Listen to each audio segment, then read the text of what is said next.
दोस्तों, आपने सुना होगा कि पति और पत्नी एक दूसरे से तलाक लेने की कोशिश में कोर्ट कचहरियाँ घूमते रहते हैं। लेकिन दोस्तों, आज एक मैं सच्ची घटना पे एक स्टोरी आपको सुनाना चाहता हूँ। पति और पत्नी दोनों से एक रिक्वेस्ट है कि इस स्टोरी को पूरी तरह से सुनना, उसके बाद आप अपनी ज़िंदगी का फैसला ज़रूर लेना। अगर आप मेरे रियल में ट्रू एक तरह से सब्सक्राइबर है तो इस पूरे वीडियो को एंड तक ज़रूर देखना। काफ़ी महत्वपूर्ण वीडियो रहेगा और एक दिल को छूने वाली स्टोरी मैं आपको बताने जा रहा हूँ। दोस्तों, ये दो भारतीय की कहानी है। इसमें मैं नेम चेंज किया जा रहा। इसमें एक कहानी माही और रवि की कहानी है दोस्तों। तो दोनों को आज तलाक का कागज़ मिल चुके थे। स्टोरी की मैं शुरुआत करता हूँ दोस्तों। लड़की का नाम मैं यहाँ पे माही और एक रवि, दो कपल्स के रूप में रख रहा हूँ। यहाँ पे दोस्तों आज दोनों को तलाक के कागज़ मिल गए थे। दोनों साथ में कोर्ट से बाहर निकल रहे थे। दोनों के परिजन दोनों के साथ में भी थे और उनके चेहरे पर विजय और सुकून के निशान साफ झलक रहे थे। 4 साल की लंबी लड़ाई के बाद आज फैसला हो गया था उनका। जी हाँ दोस्तों, माही और रवि का फैसला आज आ चुका था कोर्ट से और आज उनका तलाक हो चुका था 4 साल की लंबी कानूनी लड़ाई के बाद। 10 साल हो गए थे शादी को, मगर साथ में 6 साल ही रह पाए थे। 4 साल तो तलाक की कार्रवाई में लग गई। माही के हाथ में दहेज के सामान की लिस्ट थी जो अभी रवि के घर ले जाना था और रवि के हाथ में गहनों की लिस्ट थी जो माही से लेने थे।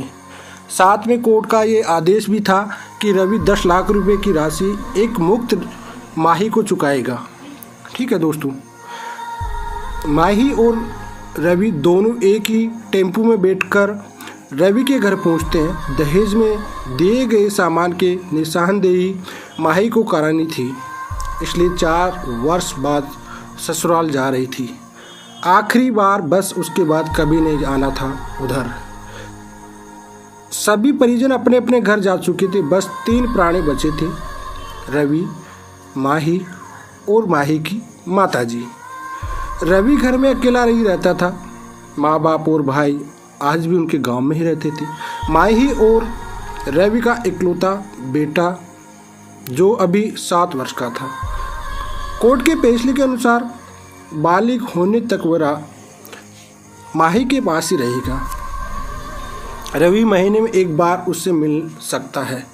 ये कोर्ट का उनको फैसला मिलता है। घर में प्रवेश करते ही पुरानी यादें ताज़ा हो गई। कितनी मेहनत से सजाया था इसको माही ने। एक एक चीज़ में उसकी जान बसी थी।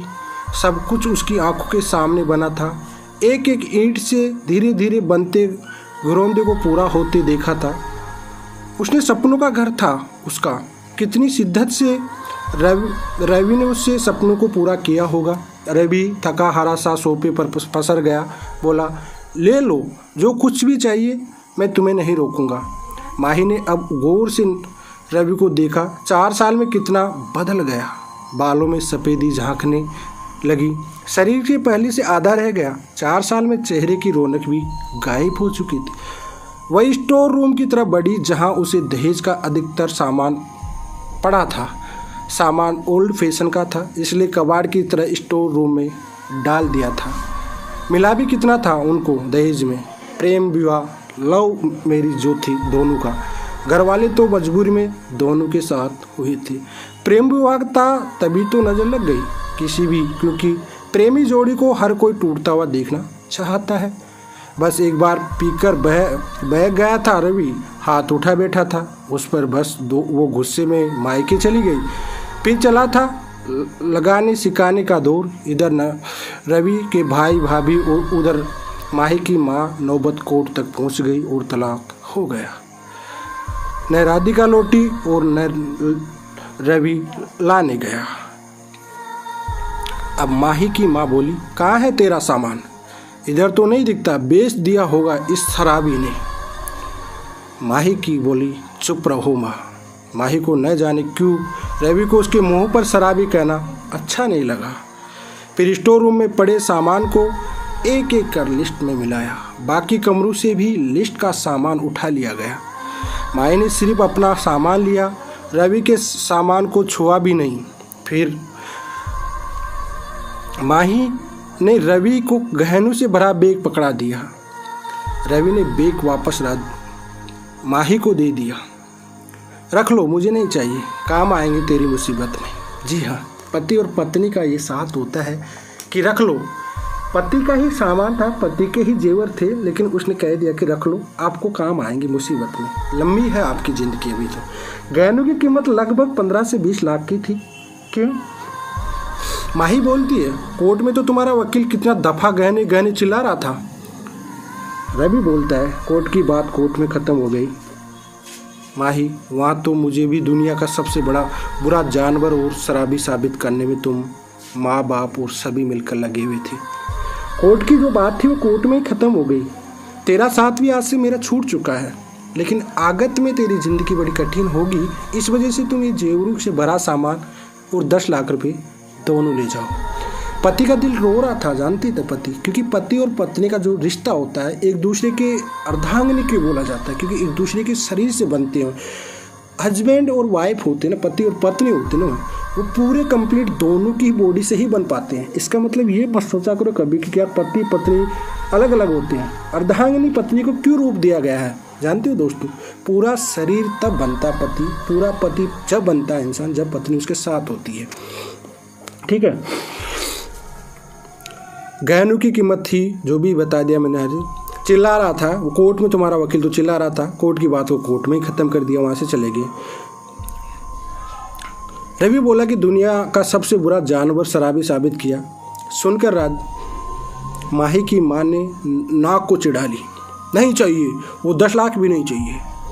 अब लड़की की माँ कह रही कि नहीं, तुम्हारा पैसा भी नहीं चाहिए, हमको गहने भी नहीं चाहिए, और तुम्हारा 10 लाख नहीं। रवि बोलता क्यों? कहकर सोफे पे लेटा हुआ था रवि खड़ा हो गया। बस यूं ही माही ने मुंह फेर लिया, इतनी बड़ी जिंदगी पड़ी है, कैसे काटोगी, ले जाओ, काम आएंगे। रवि बोलता है कि आज से तो तेरा मेरा साथ छूट गया, लेकिन ज़िंदगी बड़ी पड़ी हुई है, आप ले जाइए, काम आएंगे आपके। इतना कहकर रवि ने भी मुंह फेर लिया और दूसरे कमरे में चला गया। शायद आंखों में कुछ उमड़ा होगा जिसे छुपाना भी ज़रूरी था। माही की माता जी गाड़ी वाले को फ़ोन करने में व्यस्त थी। माही को मौका मिल गया, वो रवि के पीछे उस कमरे में चली गई। वो रो रहा था, अजीब सा मुंह बनाकर, जैसे भीतर से सैलाब को दबाने में रह गया। माही ने उसे कभी रोते हुए नहीं देखा, आज पहली बार देखा। न जाने क्यों दिल को कुछ सुकून सा मिला, मगर ज़्यादा भावुक नहीं हुई। संदेशा अंदाज में बोली, इतनी फिक्र थी तो क्यों दिया तलाक? रवि बोलता, मैंने नहीं तलाक, तुमने दिया। दस्तखत दोनों ने, तुमने भी किए हैं साहब, सिग्नेचर आप दोनों ने किए, माफ़ी नहीं मांग सकती थी। मौका कब दिया? भाई बोलते कि माफ़ी नहीं मांग सकती थी। रवि बोलता है कि मौका कब दिया? तुम्हारे घर वालों ने जब भी फ़ोन किया काट दिया, घर भी आ सकते थे। माही बोलती है।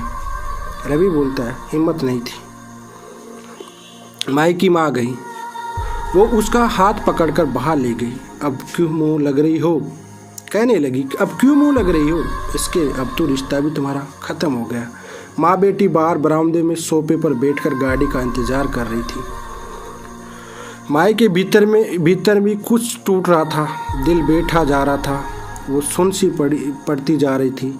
जिस सोफे पर बैठी थी वह माही उसे गौर से देखने लगी, कैसे कैसे बचत कर माही ने और रवि ने वो सोफा खरीदा था। पूरे शहर में घूम फिर के शायद वो सोफा ही उनको पसंद आया था। फिर उसकी नज़र सामने तुलसी के सूखे पौधों पर गई। जहाँ गई कितनी शिद्दत से देखभाल किया होगा। एक हरियाली गार्डन और बगीचे में उन्होंने वो फूल और वो पेड़ पौधे लगाए थे, उनको देखी, कितनी शिद्दत से देखभाल की होगी उनकी। साथ में लगता है उसको कि तुलसी भी घर छोड़ के चली गई और वो खुशहाली और हरियाली भी माही के साथ पूरी खुशहाली छोड़ के चली गई। घबराहट और बढ़ी तो वह फिर से उठकर भीतर चली गई। माँ ने पीछे से पुकारा मगर उसने अनसुना कर दिया। रवि बेड पर उल्टे मुंह पड़ा था। एक बार तो उसे दया आई उस पर, मगर वह जानती थी अब तो सब कुछ खत्म हो चुका, इसलिए उसे भावुक नहीं होने दिया। उसने सरसरी नज़र से कमरे को देखा। अस्त व्यस्त हो गया था पूरा कमरा। कहीं कहीं तो मकड़ी के जाले भी जूझ रही थी। कितनी नफरत थी उससे मकड़ी के जालों से। फिर उसकी नज़र चारों ओर लगी उन फोटो पर गई जिनमें वो रवि से लिपट कर मुस्कुरा रही थी। कितने सुनहरे दिन थे वो भी। इतने में माँ फिर आ गई, हाथ पकड़कर फिर से उसे बाहर ले गई। बाहर गाड़ी आ गई थी, सामान गाड़ी में डाला जा रहा था। माई सुन सी बैठी थी। रवि गाड़ी की आवाज़ सुनकर बाहर निकला। अचानक रवि कान पकड़कर घुटनों के बल बैठकर बोला, मत जाओ, माफ़ कर दो। शायद यही वो शब्द थे जिन्होंने सुनने के लिए 4 साल से तड़प रही थी। सब्र के सारे बांध एक साथ टूट गई। माही ने कोर्ट के फैसले का कागज़ निकाला और फाड़ दिया, और माँ कुछ कहती उससे पहले ही लिपट गई रवि से। साथ में दोनों बुरी तरह रोती रह गई। दूर खड़ी माही की माँ समझ गई थी कि कोर्ट का आदेश दिलों के सामने कागज़ से ज़्यादा कुछ नहीं। काश उनको पहले मिलन दिया होता। अगर माफ़ी मांगने से रिश्ते टूटे हुए बच जाए तो माफ़ी मांग लीजिए। बड़ा दुख होता है जब अपना कोई अलग होता है। राइटिंग ऑफ हंस चांदा। दोस्तों, शायद इस दिल की गहराई से अगर आप सुने होंगे तो ज़रूर आपके रोंगटे खड़े होंगे। अगर आपको इसी तरह की कोई स्टोरी और चाहिए तो डेफिनेटली आप मुझे बोलिए। अगला वीडियो में एक और स्टोरी पे लेके आऊँगा।